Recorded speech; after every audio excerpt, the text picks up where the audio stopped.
Bienvenue à tous. Aujourd'hui, on plonge dans le Deutéronome. Le Deutéronome. Oui, le dernier livre de la Torah. Imaginez les Israélites après 40 ans d'errance. 40 ans. Ils sont enfin aux portes de la terre. Ouais. Moïse leur guide, leur livre un dernier discours. Un message capital, mais pourquoi la Torah, une histoire d'espoir, se termine-t-elle sur la mort de Moïse? C'est un peu déroutant, non? Oui, c'est une fin qui interpelle pour comprendre. Oui, Il faut saisir la structure du Deutéronome. Le discours de Moïse se divise en 3 parties. d'accord. Et le livre est souvent appelé Deuxième loi, Deuxième loi.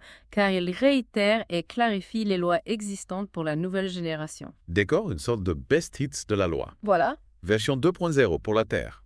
Promise. Mais pourquoi cette insistance sur la loi, alors qu'ils sont si proches du boss? N'est-ce pas un peu contradictoire avec l'espoir que représente la terre promise? C'est là que ça devient intéressant. Moïse ne se contente pas de répéter. Il adapte et contextualise ses lois pour la nouvelle génération. En soulignant leur pertinence dans ce nouveau contexte, D'accord. il anticipe aussi les défis qu'ils vont rencontrer en entrant dans un territoire déjà peuplé. Ah oui, c'est vrai, il ne s'agit pas juste de copier-coller l'ancien code légal. Non! Mais pourquoi ce besoin de rappeler la loi si clairement, si inlassablement? Souvenez-vous, cette génération n'a pas vécu l'exode, la sortie d'Égypte. Ils ont grandi dans le désert nourri de récits et de promesses. Oui. Moïse veut ancrer en eux la conscience que la liberté a un prix, l'obéissance à l'alliance avec Dieu. Et cette obéissance, elle est présentée comme un choix. Non, Oui, avec des conséquences bien précises. exactement. Moïse dresse un tableau saisissant. Oui. Bénédiction ou malédiction, abondance ou famine, vie ou mort. C'est un appel à la responsabilité individuelle et collective. La terre promise n'est pas un dû se tue, c'est un cadeau conditionnel. On comprend mieux pourquoi le ton est si solennel, presque dramatique. Moïse semble pressentir les difficultés à venir. Et puis il y a ce fameux schéma, cette déclaration d'amour et de fidélité à Dieu. Le schéma Israël est au cœur du message de Moïse et plus largement du judaïsme. Oui. Écoute, Israël, le Seigneur est notre Dieu, le Seigneur seul. Tu aimeras le Seigneur ton Dieu de tout ton cœur, de toute ton âme et de toute ta force. C'est une affirmation puissante de l'unicité de Dieu et un appel à un engagement total. Écoute, Ayem, ces mots reviennent sans cesse. Oui, On dirait qu'ils sont la clé pour comprendre le lien entre la loi et la promesse. tout à fait. Mais écouter en hébreu, c'est plus que simplement entendre non. Absolument. Écouter implique une réponse active, une mise en pratique. D'accord. Pour Israël, cela signifie vivre selon les commandements divins, traduire l'amour pour Dieu en actions concrètes. Donc l'amour n'est pas juste un sentiment vague. Non. C'est un moteur qui pousse à l'action, à l'obéissance. Est-ce que vous pensez que c'est applicable à nos vies aujourd'hui?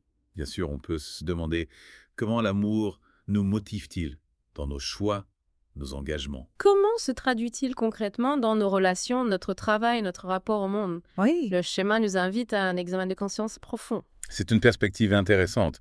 On a souvent tendance à séparer l'amour de l'action du concret. oui, Mais Moïse semble dire que les deux sont indissociables, surtout quand il s'agit de notre relation avec Dieu et avec les autres. Tout à fait. Et c'est là que le Deutéronome devient particulièrement pertinent pour nous aujourd'hui. Oui. Moïse nous rappelle que l'amour véritable se traduit par des actes, par des choix concrets, parfois difficiles. C'est un défi permanent. Et c'est là que la deuxième partie du discours de Moïse devient fascinante. On passe d'une réflexion sur l'amour et l'écoute à une liste détaillée de lois, Ah oui. couvrant tous les aspects de la vie du culte aux relations sociales, en passant par l'agriculture et la justice. Oui, on a presque l'impression de se retrouver avec un manuel pratique pour vivre en société. C'est ça. Mais pourquoi cette avalanche de règles? N'y avait-il pas déjà assez de lois dans les livres précédents de la Torah? C'est vrai, beaucoup de ces lois ont déjà été énoncées, mais Moïse ne se contente pas de les répéter. Il les adapte au contexte de la terre. Promise.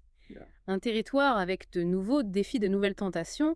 Il veut équiper cette nouvelle génération pour qu'elle puisse construire une société juste et prospère. Donc ce n'est pas un simple copier-coller, mais une véritable mise à jour, Voilà, une contextualisation de la loi divine. exactement. Mais comment s'assurer que ces lois ne soient pas perçues comme un fardeau? Une contrainte. Moïse insiste sur la motivation derrière l'obéissance. Il ne s'agit pas de suivre des règles aveuglément, Oui, mais de les vivre comme une expression de l'amour pour Dieu. d'accord.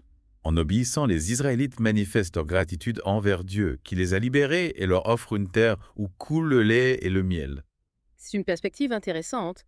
La loi devient alors un chemin vers la liberté, un moyen de vivre en harmonie avec Dieu et avec les autres. Mais Moïse est-il vraiment optimiste quant à la capacité d'Israël à suivre ce chemin? Malheureusement, non, malgré ses appels vibrants à l'amour et à l'obéissance. Moïse, presque le peuple va échouer. Il prédit même leur exil, leur éloignement de la terre. Promise s'il se laisse corrompre par l'idolâtrie et l'injustice. C'est un contraste saisissant d'un côté la promesse d'une terre où règne l'abondance de l'autre, la menace de l'exil de la souffrance. Pourquoi ce pessimisme de la part de Moïse? Moïse a passé 40 ans avec ce peuple, il connaît leurs faiblesses, Oui. leur tendance à se rebeller, à oublier Dieu. Mhm. Il identifie la racine du problème, la dureté du cœur humain. La dureté du cœur humain. Un cœur qui résiste à l'amour, qui se ferme à la parole divine. Et cette dureté du cœur, c'est un problème spécifiquement israélite, ou est-ce que cela nous concerne aussi aujourd'hui? C'est une question fondamentale en fait. Moïse relie l'histoire d'Israël à celle de l'humanité entière. D'accord. Il rappelle la chute d'Adam et Ève, leur désobéissance qui a introduit le péché, et la souffrance dans le monde, la dureté du cœur, est une réalité universelle, un combat que chaque génération doit mener. Alors, l'histoire d'Israël devient un miroir pour l'humanité.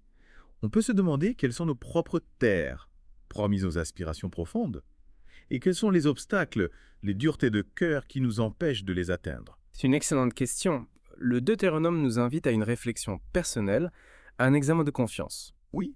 Quelles sont les idoles qui nous détournent de l'essentiel, qui nous empêchent d'aimer Dieu et notre prochain de tout notre cœur?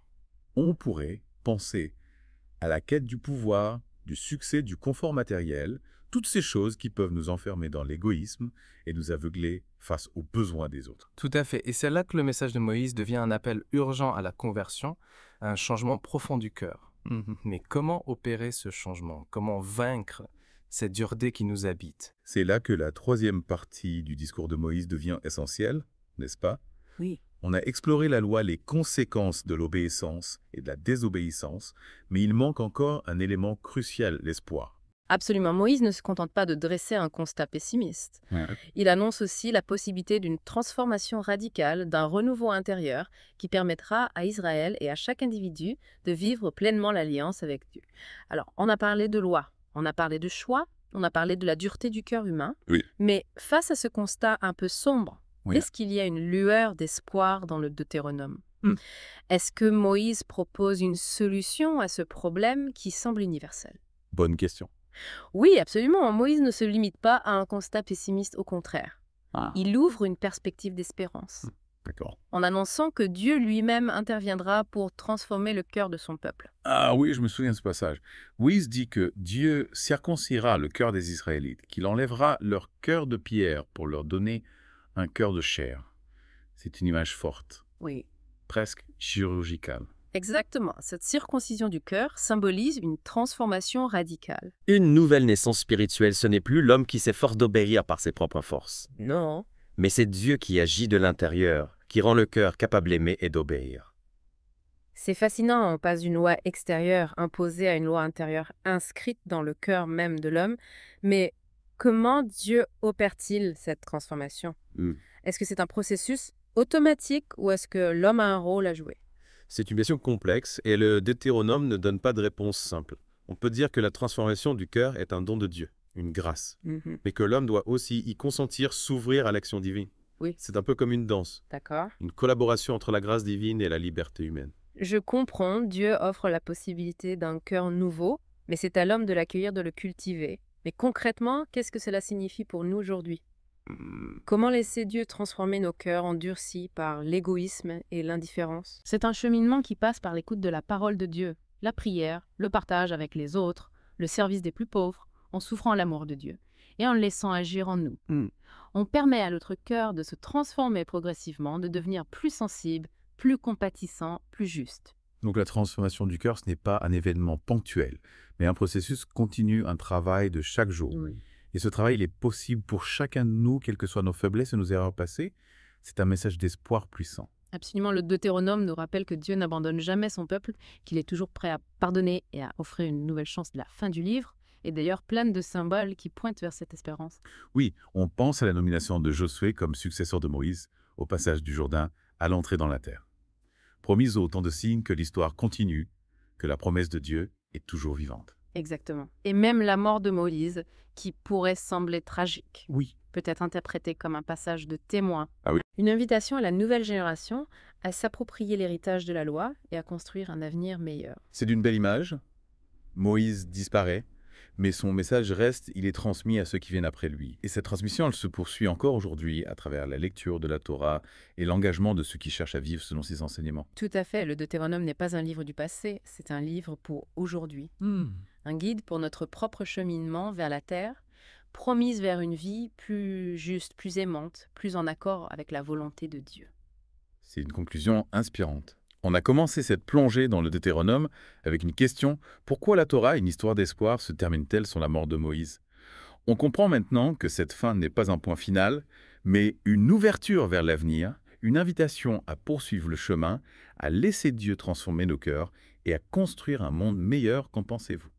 Je suis entièrement d'accord, la mort de Moïse marque la fin d'une époque. Mais elle ouvre aussi un nouveau chapitre, un chapitre que chaque génération est appelée à écrire avec l'aide de Dieu. Et ce chapitre, il s'écrit chaque jour à travers nos choix, nos actions, nos relations, en écoutant la parole de Dieu et en laissant l'amour transformer nos cœurs.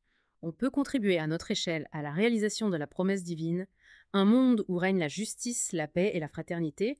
Merci pour cette discussion riche et stimulante. Merci à vous. Et à vous, chers auditeurs, on vous laisse méditer sur cette question. Comment l'amour de Dieu peut-il transformer votre cœur et vous aider à construire un monde meilleur? À bientôt pour de nouvelles plongées